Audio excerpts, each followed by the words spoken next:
Welcome back. Today we are going to continue our work on functions.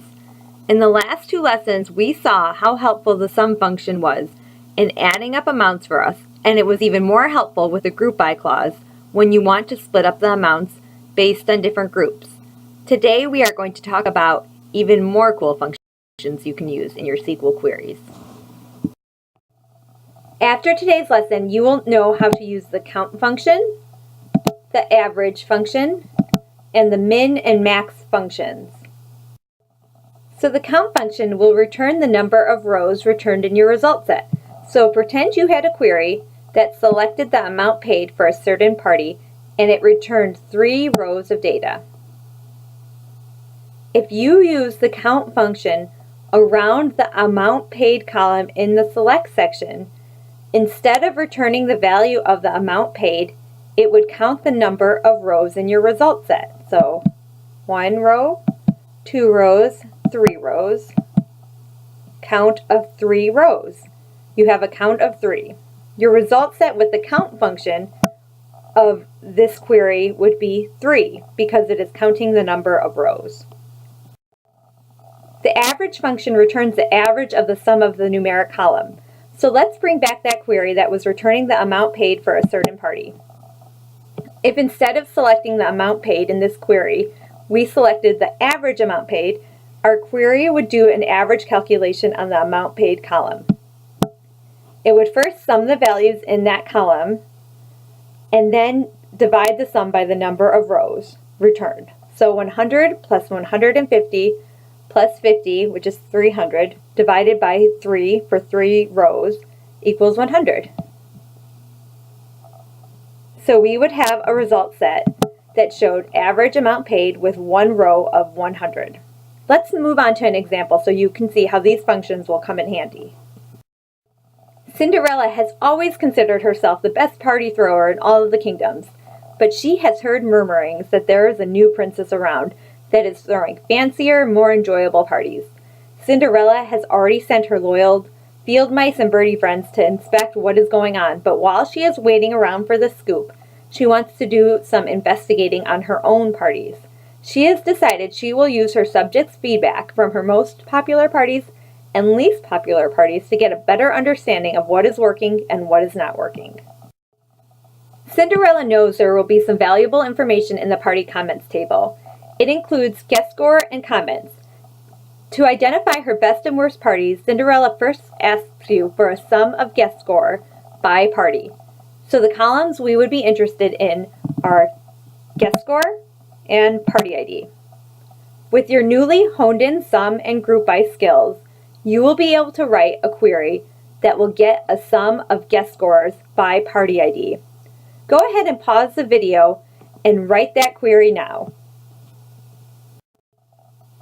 Here's the query we wrote to get the sum of guest scores by party ID. Select party ID, sum, parentheses, guest score, end parentheses, from party comments, group by party ID. A portion of the result set may look like this. Now, Happy and I weren't too optimistic about this result set being too helpful in identifying the best and worst parties thrown by Cinderella.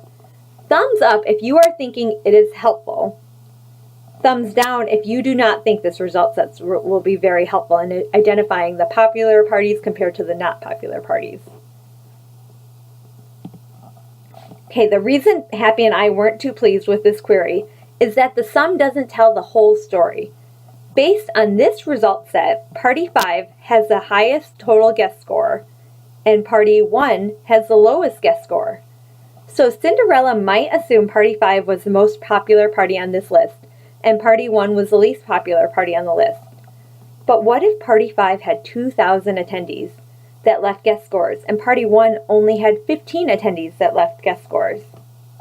Even though Party 5 had an overall high total for guest score, each guest may have given it a relatively low score, and just because so many guests left scores, it looks high.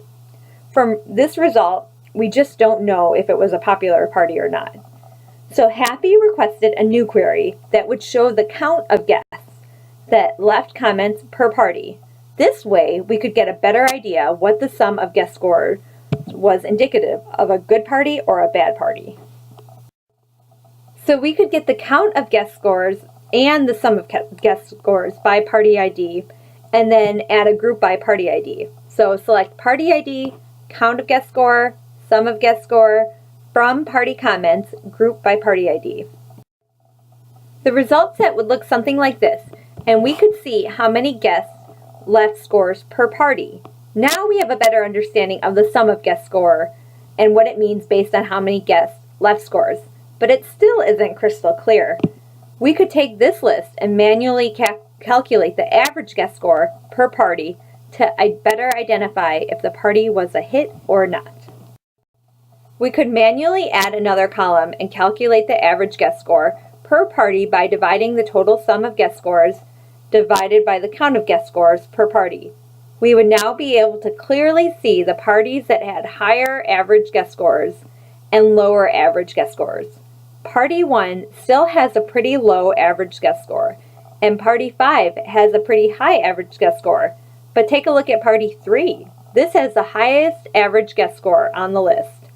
So Cinderella could review the comments for this party and see what made it really stand out in a good way. Also, take a look at Party 4. This has the lowest average guess score on the list. So Cinderella could review the comments here to see what led to the negative scores. Now, this took quite a few steps. Remember that average function we talked about earlier? We could obtain the same modified results by using the average function. Instead of getting the sum of the guess score and dividing it by the count of the guess score, we could simply take the average guess score and have the database do the calculations for us. We would get the same results as we did when we manually calculated the average. Next, we'll introduce two more helpful functions, and then you're off to the races. The max function will return the largest value in the column based on the query. This could be helpful if Cinderella wanted to pinpoint specific guess scores that were extremely high. So you could write a query that retrieves the max guess score per party. It would look something like this. Select party ID, max guess score, from party comments, group by party ID. Here is a sample result set. Now, if you recall, Party 4 had a pretty low average score, but there was at least one guest who gave it a super high guess score. There's also a function that allows you to get the lowest result in that column. The min function will give you the smallest value in that column. So we could do the same thing that we did with the max function with the min function and identify the lowest guess score per party ID. The result set would look something like this, and we could take a closer look at those specific comments for the really low guess scores.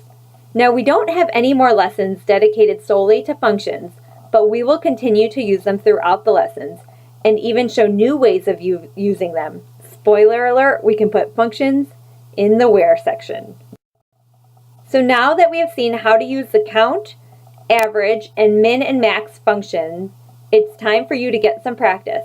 And then come on back for the next lesson where we learn how to bring back data even if it isn't directly stored in the tables.